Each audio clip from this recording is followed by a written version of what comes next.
하나님의 말씀은 열왕기하 6장 1절에서 7절의 말씀입니다. 선자의 생도가 엘리사에게 이르되 보소서 우리가 당신과 함께 거한 곳이 우리에게는 좁으니 우리가 요단으로 가서 거기서 각각 한 제목을 취하여 그곳에 우리 거할 처소를 세우사이다. 엘리사가 가로되 가라. 그 하나가 가로되 청컨대 당신도 종들과 함께 하소서. 엘리사가 가로되 내가 가리라 하고 드디어 저희와 함께 가니라. 우리가 요단에 이르러 나무를 베더니 한 사람이 나무를 벨 때 도끼가 자루에서 빠져 물에 떨어진지라. 이에 외쳐 가로되 아 내 주여 이는 비로운 것이니이다. 하나님이 사람이 가로되 어디 빠졌느냐 하매 그것을 보이는지라. 엘리사가 나무가지를 베어 물에 던져서 도끼로 떠오르게 하고 다 같이 읽으시겠습니다. 가로되 너는 취하라. 그 사람이 손을 내밀어 취하니라. 아멘. 할렐루야. 서로에게 평강의 복을 기원하는 마음으로 샬롬 인사 나누시기 바랍니다. 샬롬. 샬롬. 오늘도 목요 새벽 기도에 잘 나오셨습니다. 오늘 오전 11시에 임마누엘 선교회 원래가 열립니다. 원래는 매월 셋째 주에 열리는데 지난주에는 임마누엘 선교회 회원 중에 한 분이었던 이정인 집사님 장례식이 있어서 많은 분들이 그 장례에 참석하는 관계로 한 주가 수년이 됐습니다. 그럼 매월 세 번째 목요일 열리는 임마누엘 선교회 회원들께서는 많이 참석하셔서 하나님께 예배도 드리시고 또 말씀도 배우시고 또 친교도 나누시고 하는 그런 시간이 되시기를 바랍니다. 오늘 오전 11시 본당에서 열리게 되겠습니다. 오늘 본 말씀은 엘리사를 통하여 나타난 놀라운 기적을 보여주고 있어요. 정말 희한한 일이 벌어진 것입니다. 먼저 1절 말씀 같이 읽겠습니다. 열왕기하 6장 1절 말씀입니다. 같이 읽겠습니다. 시작. 선자의 생도가 엘리사에게 이르되 보소서 우리가 당신과 함께 거한 곳이 우리에게는 좁으니. 이 말씀을 통해서 미뤄볼 때 엘리사와 함께 살던 선자의 생도들이 있었다. 선지자 생도들 이제 선지자로서 수련을 받고 이제 선자로 쓰임을 받게 될 사람들이죠. 그러니까 요즘으로 말하면 신학교처럼 당시에 선지학교 같은 것이 있어서 사무엘 때도 그렇고 지금 이 엘리야 엘리사 때도 보면 선자의 생도들이 나타나죠.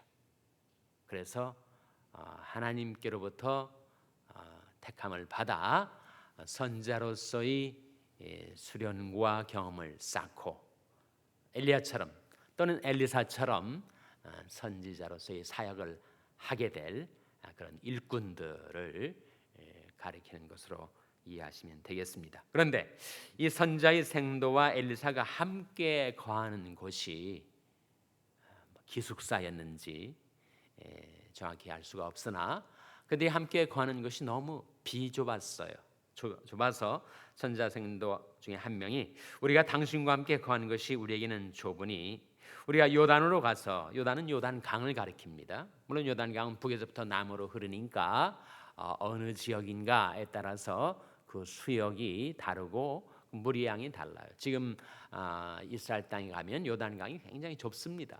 옛날에 무슨 개천처럼 개울처럼 보일 정도로 좁은 곳이 있지만 그 수역이 풍부했던 장소가 북에서 남으로 흐르던 요단강 그 대목마다 달랐는데 이 지금 엘리사가 선지생들과 함께 거했던 것은 여리고 지역으로 추정이 됩니다.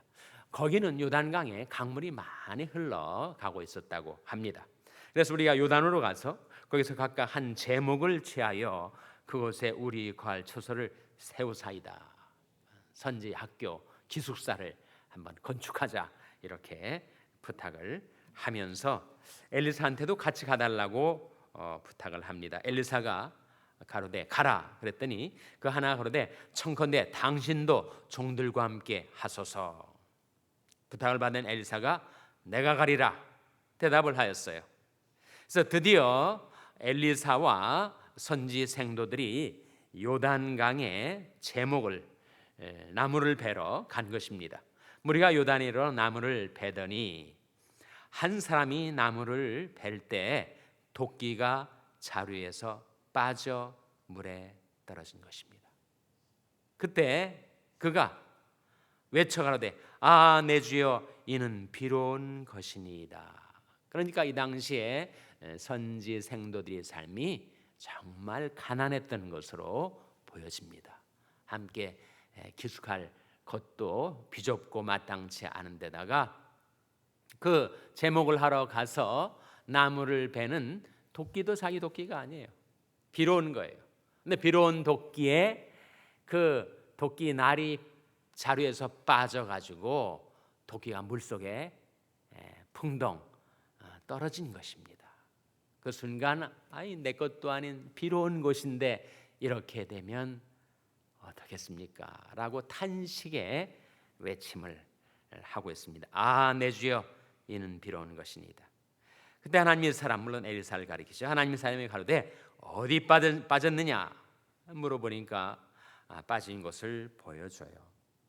근데 엘리사가 뭔가를 물에 던져 넣었더니 그 도끼 날이 떠오르게 된 것입니다. 뭘 베어 넣었다고요?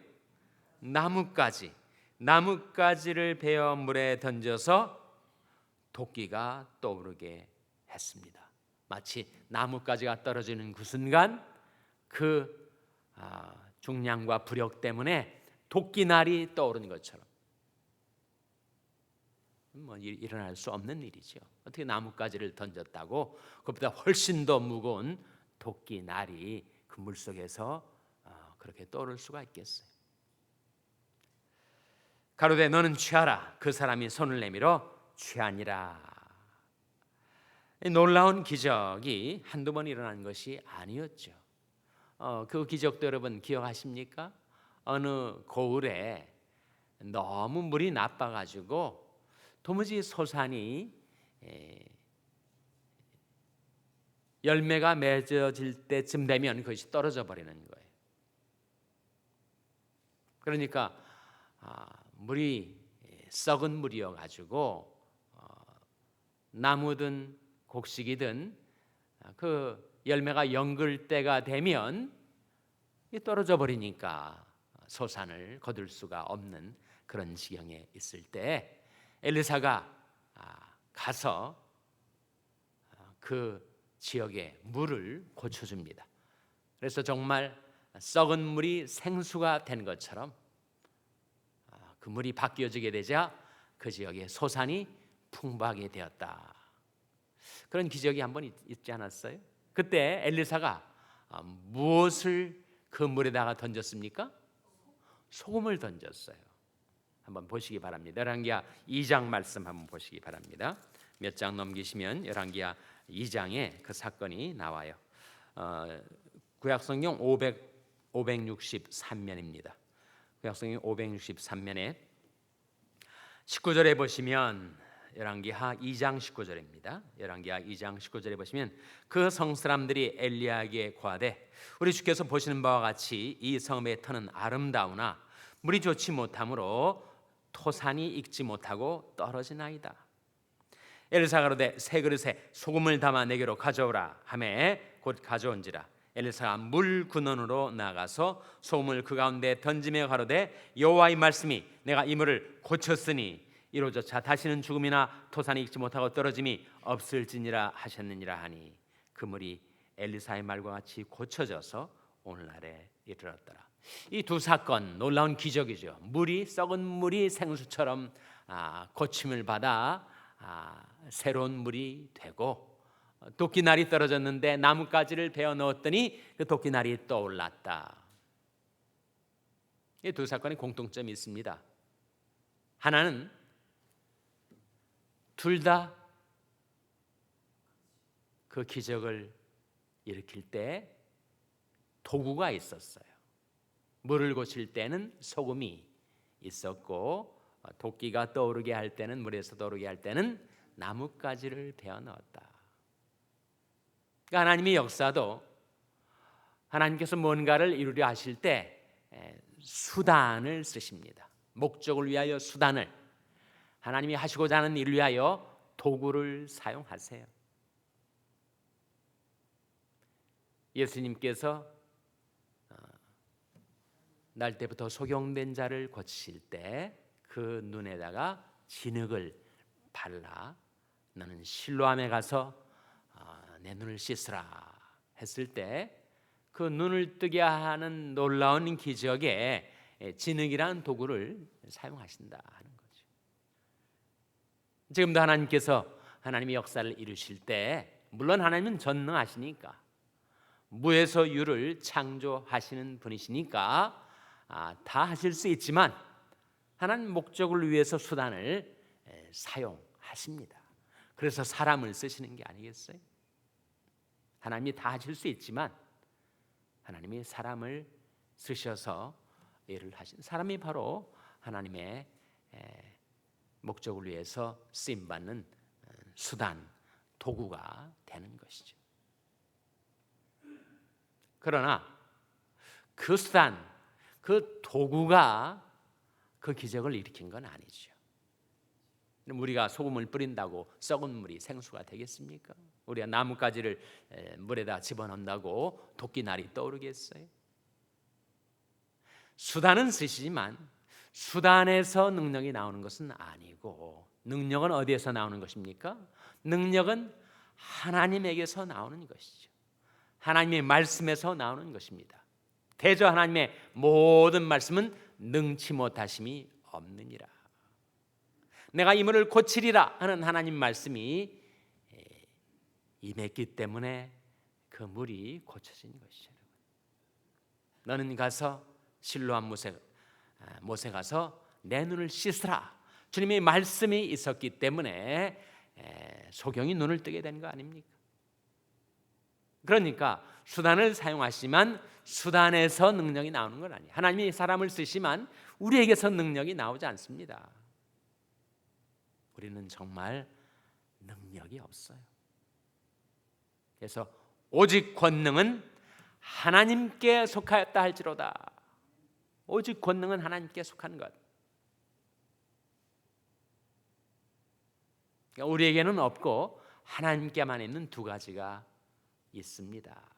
우리에게는 없는 것인데 하나님께만 있는 두 가지. 한번 여러분 추측을 해보시겠습니까? 뭘까요? 우리에게는 없는데 하나님께만 있는 두 가지. 뭘까요? 바로 의와 힘입니다. 우리에게는 의가 없죠. 죄는 있어도 우리에게는 힘이 없습니다. 그러나 하나님께 힘이 있습니다. 이사야 45장 24절에 나온 말씀이에요. 한번 보시기 바랍니다. 이사야 45장 24절 말씀. 이사야 45장 24절 말씀을 한번 찾아서 같이 읽겠습니다. 구약성경 1022면 이사야 45장 24절 말씀 우리 찾아서 한번 같이 읽겠습니다. 구약성경 1023면 이사야 45장 24절 말씀 찾으셨어요? 자, 한번 같이 읽겠습니다. 시작. 어떤 자의 내게 대한 말에 의와 힘은 여호와께만 있나니 사람들은 그에게로 나아갈 것이라. 무릇 그를 노하는 자는 부끄러움을 당하리라마는. 이 말씀 속에 의와 힘은 어디에 있다고요? 여호와께만 있다. 우리에게는 없는데 하나님께만 있는 두 가지. 그것은 바로 의와 힘입니다. 그래서 우리는 하나님 앞에 나와서 의를 얻고 힘을 얻습니다. 나는 죄투성이지만 내가 입은 옷은 정말 더러운 농마와 같이 지저분하지만, 그러나 하나님 앞에 나와서 하나님께서 입혀주시는, 은혜로 입혀주시는 의의 옷을 받아 입고 살죠. 그리고 나는 무력한 자이지만 전능하신 하나님 앞에 나와서 능력받아 살아가는 것입니다. 오직 여호와를 앙망하는 자는 새 힘을 얻으리니. 의와 힘은 하나님께 있고 우리는 하나님 앞에 나와서 하나님의 은혜, 하나님의 긍휼로 내게 주시는 의와 힘을 받아 살아가는 자들이죠. 하나님이 수단을 사용하시는데 그 수단 자체에서 능력이 나오는 것은 아니고 능력은 하나님에게서 나오는 것이고, 하나님이 사람을 쓰시지만 사람에게서 능력이 나오는 것이 아니고 능력은 하나님에게 속한 것, 하나님에게서 나오는 것. 그 하나님의 능력이 우리에게 주어지는 것을 가리켜서 뭐라고 한다고요? 성령의 은사라고 합니다. 성령의 은사와 성령의 열매의 차이가 무엇인가? 성령의 은사는 능력적인 것, 성령의 열매는 인격적인 것. 그렇게 구별이 되시죠? 성령의 은사를 받으면 우리가 능력을 얻습니다. 내게 없었던 재능, 내게 없었던 능력인데 성령의 은사를 받아서 생기는 거죠. 성령의 열매를 맺힌다는 것은 우리 인격이 예수 그리스도의 인격을 닮아 하나님의 성품을 닮아 변화되어 가는 것을 말합니다. 그래서 오직 성령의 열매는 사랑과 희락과 화평과 오래 참음과 자비와 양선과 충성과 온유와 절제, 다 인격적인 거예요. 품성적인 것입니다. 그런데 사람이 성령을 받아 살면, 성령 충만을 받아서 성령으로 늘 그 마음, 그 중심이 새롭게 변화되면 그러한 성령의 열매를 맺는다라고 하는 것은 바로 그러한 성품들을 갖게 된다. 인격적인 거죠. 그러나 성령의 은사는 능력적인 것입니다. 내게 없었던 것인데 지혜의 말씀, 지식의 말씀,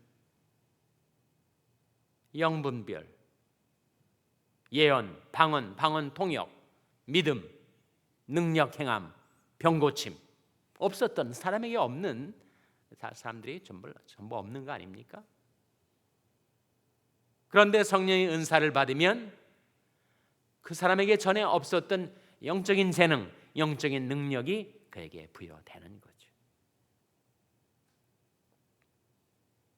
그래서 능력은 하나님에게 속한 것이어서 하나님께서 그 능력과 재능을 우리에게 주실 때, 자연적인 재능을 말하는 거 아니죠.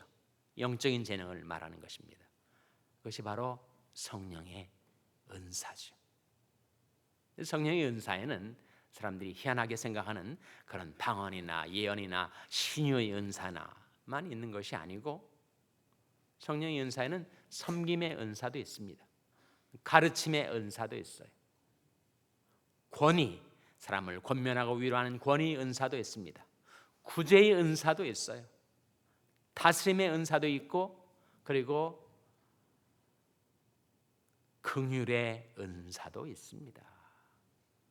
우리는 그 두 은사를 고린도전서 9장에 나오는 은사는 아주 희한하고 신비스럽게 여기지만 로마서 12장에 나오는 이 은사들은 너무 통상적인 것으로 평가절하하는 경향이 있지만 그것도 중요한 은사들이에요.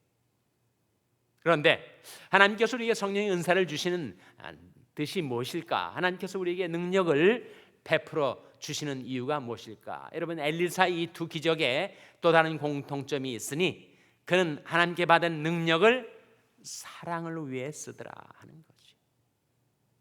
그러니까 물이 썩어가지고 제대로 먹지 못하고 토산에 그 열매들을 얻지 못하는 사람들에게 물을 고쳐서 그들을 먹게 해주었다. 너무 비난해서 도끼 자루도 갖지 못하고 비로운 그가 그것을 잊어버려서 너무 당황해하고 어려워할 때 그 기적을 써서 그에게 도움을 주었다. 그의 문제를 해결해 주었다. 하나님께서 우리에게 능력을 주시는 뜻은 그 능력을 가지고 사랑을 위해서 쓰라고, 착한 일을 하라고 주시는 것이다. 예수님의 케이스가 바로 그렇지 않습니까? 하나님이 나사렛 예수에게 성령과 능력을 기름 붓듯 하셨음에 그 다음에 어떻게 하셨어요? 저가 두루 다니시며 착한 일을 행하시고 마귀에 눌린 모든 자를 고치셨다. 그러니까 하나님께서 우리에게 성령과 능력으로 기름 붓듯 부어주시는 뜻은 그거 받아가지고 과시하고 자랑하고 자기를 드러내는 데 쓰는 것이 아니라 두루 다니며 착한 일을 행하라. 마귀에게 눌린 자를 고쳐주라. 곤경에 빠진 자를 건져주라. 능력은 사랑을 위하여 주시는 것. 여러분에게도 하나님께서 그런 능력을 주셨죠. 건강의 능력을 받은 사람도 있고, 재물의 능력을 받은 사람도 있고, 지식의 능력을 받은 사람도 있고, 성령의 은사를 받은 분들도 있죠.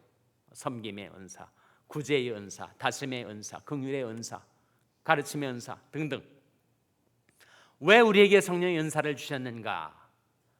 사랑하며 살라고. 받은 그 성령의 은사로 자기를 드러내고 자기를 과시하고 자기를 자랑하기 위해서가 아니라, 또 자기 이익과 명예를 위해서가 아니라 하나님의 영광을 위하여 착한 일을 하고 사랑하며 살라고 우리에게 성령의 은사를 주시는 줄로 믿습니다. 기도하시겠습니다. 오늘 말씀 기억하며 하나님, 저들도 하나님께 능력을 받아 사랑하며 살게 하여 주시옵소서. 기도하시기 바랍니다.